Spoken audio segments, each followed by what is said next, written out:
Well, praise the Lord, Facebook family. Pastor Dixon here. That's right. I'm back at it. Took a little time off, but I want to get back to encouraging the people of God. And listen, last year, I gave you 6 things that you could do to overcome any crisis that you're currently facing. And I was led to even kind of reiterate and go over quickly in the few moments that I do have those 6 things, which number 1 is you've got to develop an ear to hear God with clarity. Listen, God cannot navigate you, neither can God instruct you on the course of your life without being able to talk to you. You've got to know the voice of God. Number 2, you've got to obey God uncompromisingly. Listen, if God is going to be able to get you through and overcome any situation you're facing, you got to obey him regardless of how weird the instructions may be. Then number 3, trust God uncompromisingly.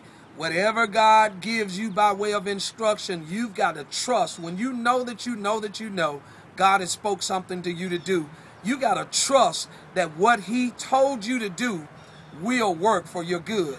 Number 4, you've got to be willing to make transition. A lot of people don't like change. Listen, sometimes God will give you an instruction that will cause you to have to make transitions. Listen, sometimes you got to be willing to shift some things. That could be downsizing. That could mean giving up some things, some pleasures that you currently have. Whatever the case may be, you got to be willing to make transition. Here's one that's going to challenge you. Number 5.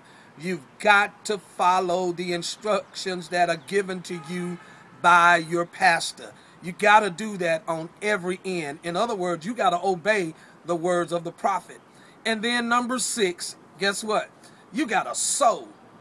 You got to sow the uncommon seed. That's right. You got to be able to sow seed on a continuous basis. Now, on tomorrow when I come, I'm going to break each one of those down individually so you can really get the gist of what we're talking about here. But you've got to sow. I don't care how bad things are in your life right now.